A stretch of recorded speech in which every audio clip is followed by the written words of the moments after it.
Hello viewers, and welcome to one more episode of the Enoch Generation, a generation that walks with God. We have in our studios today Saravana Kumar. He's been sharing his experience with us, how he searched for the truth, he found Jesus, and then he learned how to pray, he got the answers, and he began learning to read the Bible, and how the verses started, literally coming to life, and he began to experience the life in the Word of God. Now we will move to Saravana Kumar, and he will continue his journey from where he left us last time. So Saravana, you've been telling us so much about your journey with God during your college days. So after college, what? So after college, I moved to Chennai. I got a job in Chennai, and of course, me and my friend Joshua James Robert were staying. So this was the same friend who led you to Christ. Okay, fine. So we both were staying in a rented house, and he was going to a IT people fellowship started by his friend Jesudian. So he asked me to join him, and I did not know anything about a church, so I asked him where you are going. He said, I'm going to this fellowship, and that's how I started going there. So you felt safe just going with him? Yeah. Okay. So I started going. But were you attending church when you were in Trichy? In college? In college, okay. No. In college, I was staying in hostel. Okay. So once in a month or once in 2 months, I used to come to my native. Okay. Only there I had an opportunity to go to church. And get prayed for. So in Chennai, so with my friend, I started going to this fellowship, and my walk with God slowly and gradually started improving, and I started helping them out, and they included me in their core team, and the journey was smooth. And what happened one day, I was praying. Things were going fine. Things were going fine, and one day a prophet came to Chennai, and I did not get opportunity to meet him. So I called him and I told Anna, please pray for me, and he told, okay, I'll pray for you over the phone, because I did not have time to come and meet you. So he prayed for me over the phone and told, Saravana, I see God is using you in a small church nearby. And that time I was not going to any church. It was just a fellowship for IT people. I was going with my friend. So I had no idea. And all of a sudden, one day, the guy who leads this fellowship, Jesudian Sylvester, called a core group. And my friend told, Saravana, you were also invited for this. And I asked him why. I don't know, Jesu wanted you also to join. So I went there, and there he told, God is asking me to start a church. And it was a confirmation for me, because a week back, prophet told that he would be used in a nearby church. That time I was not going to any church. And our fellowship was moved. It converted into a church, and I was part of the church, the Father's house, and the journey was going very smooth, and gradually I was learning to know more about God. And lot of teachings, a lot of things. It was 5 to 6 years of journey with the church, with the Lord, with the teaching and everything. So it was all going fine. Only then you started realizing there's something called the prophetic, and how the prophetic operates. Personally, only 2 families had impacted my life so much in my Christian walk. One is the family that led me to Christ, the friend Joshua James. The other one is the family of the friend Jesudian. So they impacted my life like anything. They are the 2 families who had any impact in my life, in my Christian walk. So they were the ones who actually nurtured you and pushed you forward. Of course. Okay. So I came to know about this prophetic healing stuff, everything I learned with this my friend and pastor, Pastor Jesuddin. So I am with his church and doing whatever I could possibly help him. So you found the prophetic word coming Yeah. to pass. Yeah, Okay, fine. of course. And things were all going smooth. 5 to 6 years have gone, and one day I was sitting in my office and I was reading a book. And while I'm reading that book, I saw a vision. The vision goes like this. I saw myself completely, hanging in an universe, dark universe, and it was like I was left abandoned. I'm seeing me like that, and I was completely shocked, and I just stopped reading that book. And of course a vision like this would scare anyone. And I was terribly afraid, scared. I asked God, what it is, Lord, why you are showing it to me? And he said, that's how you feel in your heart.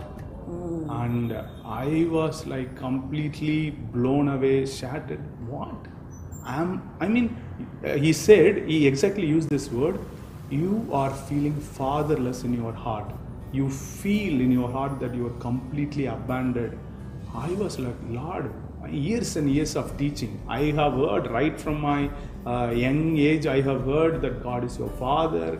Everywhere you turn, they would call God is your father. I have heard a lot about you being a father to your children.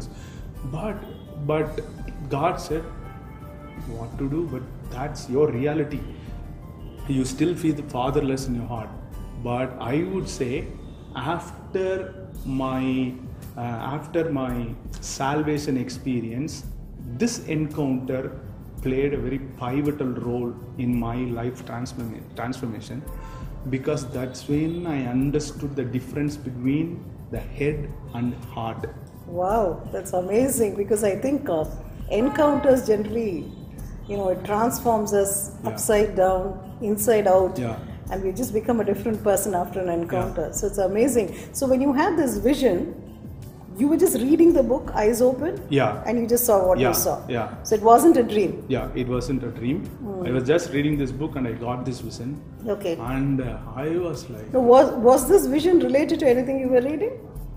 Yeah, of course. It was a book written by John Crowder, Cosmos Reborn. Okay. And that particular chapter was dealing with father's heart. Okay. Father's heart and justice. What is the point of Jesus? Why Jesus came to earth and why would he suffer the death on the cross, etc.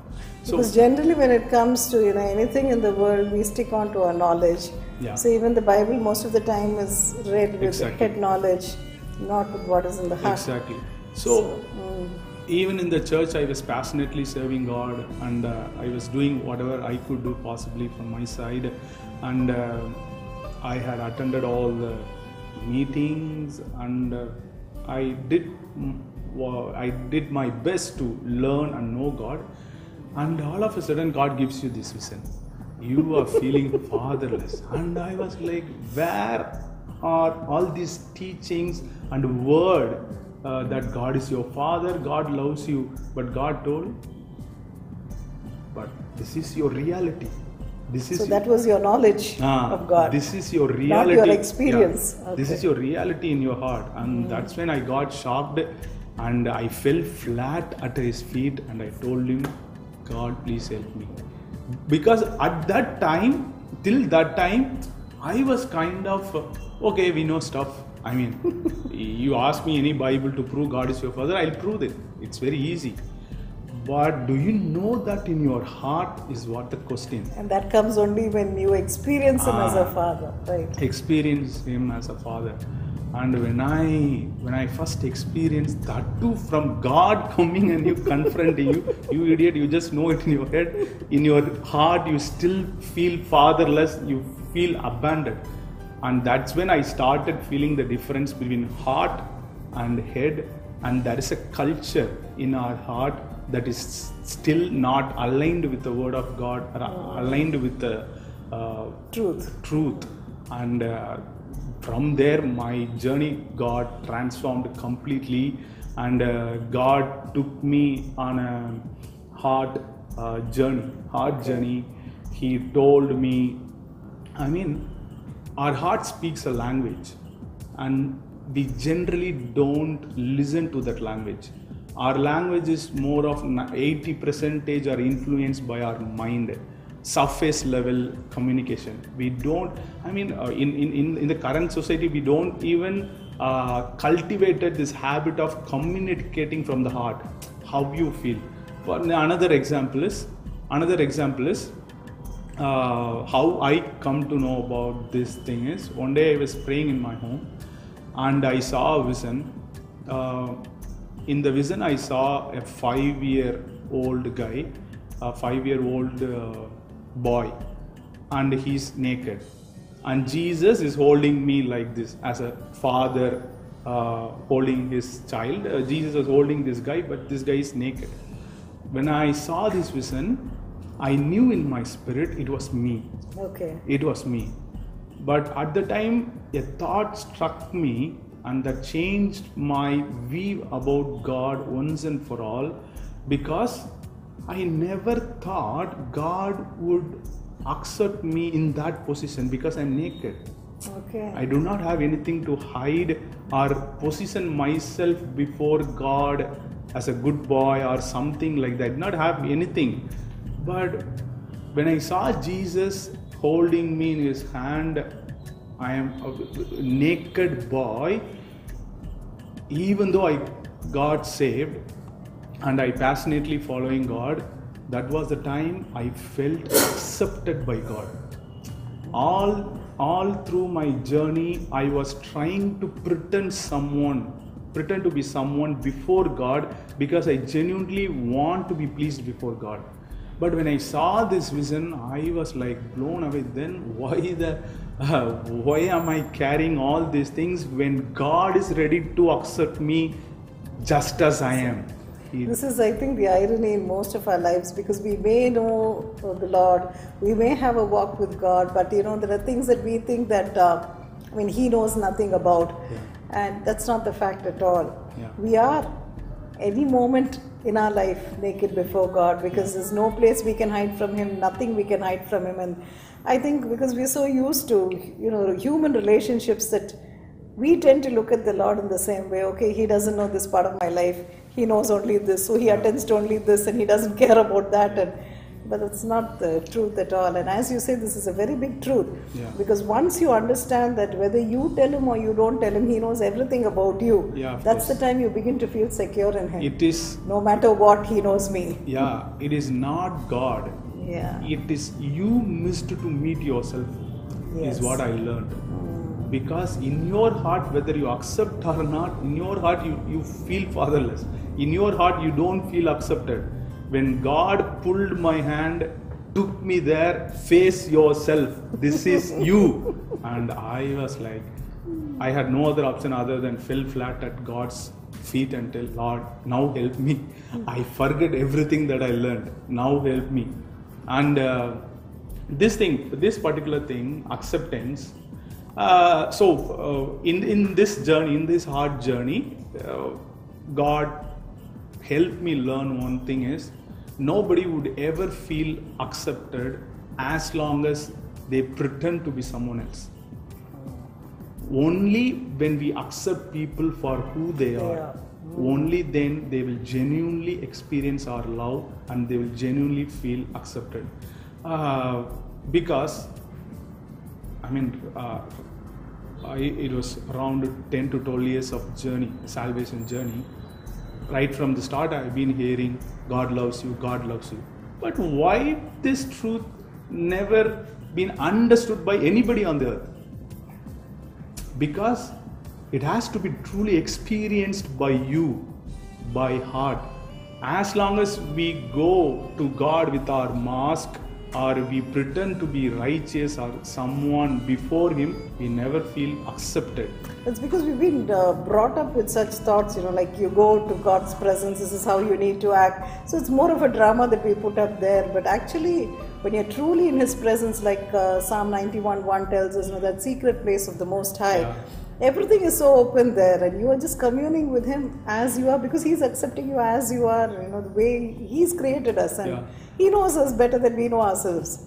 Yeah, so we really need to journey to that point to get this realization. Exactly, Auntie. There is this I read somewhere. You cannot love someone else more than they love themselves. I mean, this was another journey. I mean, after this particular encounter I had, that God showed my heart reality, you are feeling fatherless. After that, I could refer 2-3 supernatural encounters where God revealed particular heart culture and how we are supposed to posture and how we are really want to posture before God. And one thing is this acceptance, and the other thing is you cannot love someone else more than they love themselves. No matter how much God loves you, unless you start learning to love yourself, that particular love cannot translate, because as I told, from the everyone hears from their childhood that God loves you, but why is it not getting translated as your personal experience? Is there a problem with God, or what is the real problem? If it is, I don't think there is a problem with God. He genuinely loves, and it was demonstrated on the cross and resurrection everywhere. So it was, we fail to accept ourselves. We fail to see ourselves how God sees us. And that is the reason that God's real love is not getting translated into people's personal life. The main thing is, see, we have people all around us and everybody is valuing us. So we think that is where we stand. We forget that we've got somebody higher up there who's actually created us, who values us so differently. So, as I said earlier, the more we, grow in a relationship with Him, grow closer with Him, it's only then we understand how He sees us, and then we are able to move into the world, with that assurance that you may think this of me or you may say that of me, but I know I am this, because that is my identity in Christ. So, viewers, we've been listening to Saravana Kumar's journey. So, this was after he left his college, and then he continued his journey into the church and then began to minister, and so many truths were actually unfolded to him. Having encounters changed him totally. He began to understand what the prophetic was. So this is a journey in which he continues. So we would meet in the next episode where he would tell us where God has taken him till this day. Till then, have a wonderful day. God bless you all.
அற்புதம் செய்கின்றாரே. வருத்தம் எனக்கு இல்லையே, வறுமை எனக்கு இல்லையே, காற்றையும் கடலையும் அதட்டிய இயேசு அற்புதம் செய்கின்றாரே. கடலை பிளந்தாரே, காற்றை அதட்டினாரே. கடலை பிளந்தாரே, காற்றை அதட்டினாரே.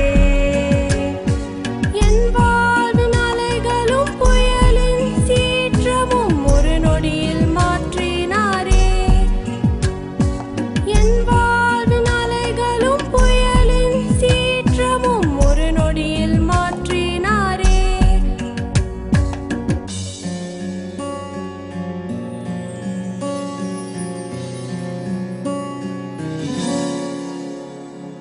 நஷ்டம் எனக்கு இல்லையே, கஷ்டம் எனக்கு இல்லையே, காற்றையும் கடலையும் அதட்டிய இயேசு என் முன் செல்கின்றாரே. நஷ்டம் எனக்கு இல்லையே, கஷ்டம் எனக்கு இல்லையே, காற்றையும் கடலையும் அதட்டிய இயேசு என் முன் செல்கின்றாரே. கடலை பிளந்தாரே, காற்றை அதட்டினாரே. கடலை பிளந்தாரே,